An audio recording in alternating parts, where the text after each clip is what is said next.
Aleru municipality అభివృద్ధిని కాంగ్రెస్ పాలకవర్గం ఉద్దేశపూర్వకంగా అడ్డుకుంటుందని బీఆర్ఎస్ పట్టణ అధ్యక్షుడు పుట్ట మల్లేష్ గౌడ్ ఆరోపించారు. నమస్కారం, మీరు చూస్తున్నది మన వెలుగు టీవీ. బీఆర్ఎస్ హయాంలో రూ20 కోట్లకు పైగా అభివృద్ధి పనులు చేపట్టామని, మరో రూ15 కోట్ల నిధులు కూడా మంజూరు చేయించామని తెలిపారు. ప్రభుత్వం మారిన తర్వాత రాజకీయ కారణాలతో అభివృద్ధి పనులను నిలిపివేశారని, టెండర్లను ఆలస్యం చేసి ఆలేరు అభివృద్ధిని అడ్డుకుంటున్నారని విమర్శించారు. ప్రతీకార చర్యలకు స్వస్తి చెప్పి ఆలేరు అభివృద్ధిపై దృష్టి సారించాలని పుట్ట మల్లేష్ గౌడ్ డిమాండ్ చేశారు. ఇలాంటి తాజా రాజకీయ వార్తల కోసం మన వెలుగు టీవీని సబ్స్క్రైబ్ చేయండి. ధన్యవాదాలు. ఆలేరు మున్సిపల్ ఏర్పడిన తర్వాత గౌరవ మాజీ మంత్రివర్యులు BRS party working president KTR గారి చొరవతో మా మాజీ ప్రభుత్వం శ్రీమతి గొంగుడి సునీతా మహేందర్ రెడ్డి గారు ఆనాడు 20 కోట్ల రూపాయలతో ముందస్తుగా మున్సిపల్ ఏర్పడిన తర్వాత ఆలేరును అభివృద్ధి చేయాలనే ఉద్దేశంతో 20 కోట్ల రూపాయలు తెచ్చి ఆలేరులో రకరకాల అభివృద్ధి కార్యక్రమాలు చేయడం జరిగింది. బటర్ఫ్లై లైట్ అయితేనేమి, సమీకృత మార్కెట్ అయితేనేమి, దుర్గమ్మగుడి నుండి కొలన్పాక రోడ్డు వరకు రోడ్డు అయితేనేమి, బటర్ఫ్లై లైట్లు అయితేనేమి, ఆలేరులో ఎస్సీ కాలనీ మొదలుకొని బీసీ కాలనీ అన్ని వార్డులలో అండర్ గ్రౌండ్ వ్యవస్థ అస్తవ్యస్తంగా ఉండే డ్రైనేజ్ వ్యవస్థను మెరుగుపరుచుకొని సీసీ రోడ్లు ఏర్పాటు చేసుకోవడం జరిగింది. తదనంతరం పాలకవర్గం ఆలేరు అభివృద్ధిని చూసి ఆనాడు 9 మంది కౌన్సిలర్లను మెజార్టీతో గెలిపించడం జరిగింది. తదనంతరం కూడా ఆలేరులో అభివృద్ధి కార్యక్రమాలు చేస్తూ మా పార్టీ అధికారంలో ఉన్నప్పుడు లాస్ట్ మూమెంట్లో 15 కోట్ల రూపాయలు ఆలేరు మున్సిపల్కు నిధులు టీయూఎఫ్ఐడిసి నిధుల కింద తీసుకురావడం జరిగింది. అప్పుడు మేము శంకుస్థాపన కూడా చేసినాం. మున్సిపల్ బిల్డింగ్ 3,50,00,000, సమీకృత మార్కెట్ 2 కోట్లు, ఆలేరులో రోడ్డుకి ఇరువైపులా అంటే ఎప్పుడు దుమ్ము ధూళి పడి వర్షాకాలంలో రోడ్డుపై నీళ్లు నిలిచి ఇబ్బందులు పడుతున్న ఉద్దేశంతో రోడ్డుకి ఇరువైపులా సీసీ రోడ్డు కూడా ఉండి అట్నే ఫుట్పాత్ కూడా ఏర్పాటు చేయడానికి నిధులు మంజూరు చేసి శంకుస్థాపన కూడా చేయడం జరిగింది. దురదృష్టవశాత్తు మా ప్రభుత్వం అధికారం కోల్పోయిన తర్వాత ఇప్పుడున్న ఎమ్మెల్యే గారు బీఆర్ఎస్ పార్టీకి పేరు వస్తున్న ఉద్దేశంతో ఆ నిధులను పనులు చేయకుండా టెండర్లను నిలుపుదల చేసి కాలయాపన చేసి అదే యాదగిరిగుట్టాలను అయితే పనులు ఆపకుండా ఆ నిధులను సేమ్ మనకు ఆలేరుకి ఏ విధంగా అయితే నిధులు వచ్చినాయో గుట్ట కూడా అదే రకంగా అప్పుడు నిధులు రావడం జరిగింది మున్సిపాలిటీకి. అక్కడ నేను వర్కులు చేసిండు, ఇక్కడ మేము చేయలేదు. అదేవిధంగా మొన్న వాళ్ళ పాలకవర్గం ఏర్పడిన తర్వాత మొట్టమొదటి మీటింగ్లో రేవంత్ రెడ్డి గారు ప్రభుత్వం ఏర్పడిన తర్వాత 15 కోట్ల రూపాయలు కూడా ప్రతి మున్సిపాలిటీకి నిధులు ఇవ్వడం జరిగింది. సరే, ఏదైతేనే ఉంది, ఇప్పటికైనా ఎమ్మెల్యే గారు కళ్ళు తెరిచి పాత నిధులతో పాటుగా ఇప్పుడు 15 కోట్ల రూపాయలు కలుపుకొని ఆలేరును సస్యశ్యామలు చేస్తారని చెప్పడం జరిగింది. మరి వారు చెప్పి కూడా ఇప్పుడు 5 నెలల కాలం అవుతుంది.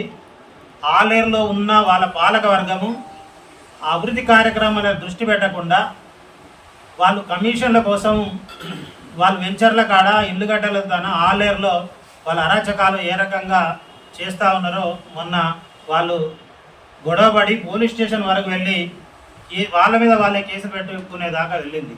చైర్మన్కి ఎదురెళ్తే వాళ్ళ అధికార పార్టీ కౌన్సిలర్ని అయినా వదిలేదు లేదు, ఎవరినైనా వదిలేదు. ఎందుకంటే గతంలో మా కౌన్సిలరు తెలంగాణ ఆవిర్భావ దినోత్సవం సందర్భంగా అక్కడికి కార్యక్రమానికి వెళితే టీ కోసం అని పైకి వెళ్ళిన తర్వాత వారే సమస్యను వెళ్ళదీసి జనరల్గా మాట్లాడుతుండగా మా కౌన్సిలర్ భర్త మధు గారు మేడం ఆలేరు అభివృద్ధి దృష్టి పెట్టమని అన్నారు తప్ప ఆవిడ ఏమి ఒక మాట అనలేదు.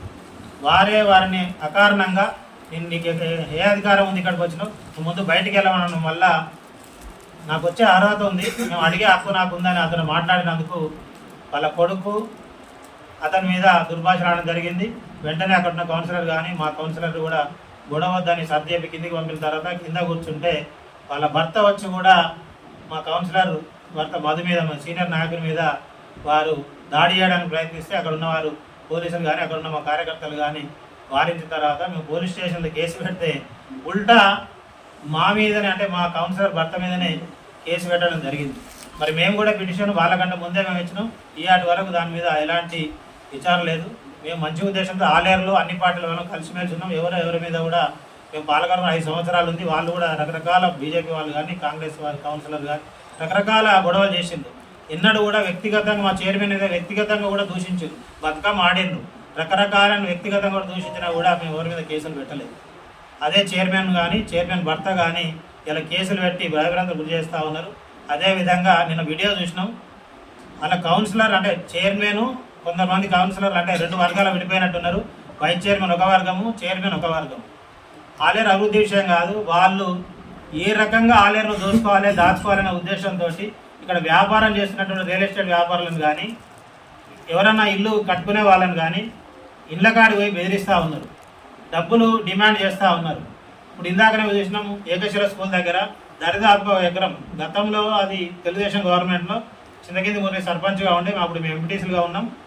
అది కట్టకొత్త మిషన్ కానుండి ఇప్పుడు ఉన్న బైపాస్ రోడ్డు వరకు బాగు వెంబడి అది రోడ్డు పనికి ఆహార పథకం కింద కంకర వేయడం జరిగింది. ఆ కంకర కింద మొత్తం పోయింది. ఇప్పుడు ఎవరికి వాళ్ళు అది కబ్జాలు చేస్తూ ఉన్నారు. ఎందుకంటే ఇప్పుడు చైర్మన్ వాళ్ళ అన్న వాళ్ళ కట్టకొత్త మిషన్ ఉంటుంది. వాళ్ళు మొదలుకొని ఆ వాగు దాకా మొత్తం దాని కింద అందరూ ఎవరికి వాళ్ళు కబ్జాలు చేస్తూ ఉన్నారు. ఈ పాలకవర్గం కానీ రెవెన్యూ వాళ్ళు కానీ పట్టించుకోవడానికి పాపాన పొందలేరు.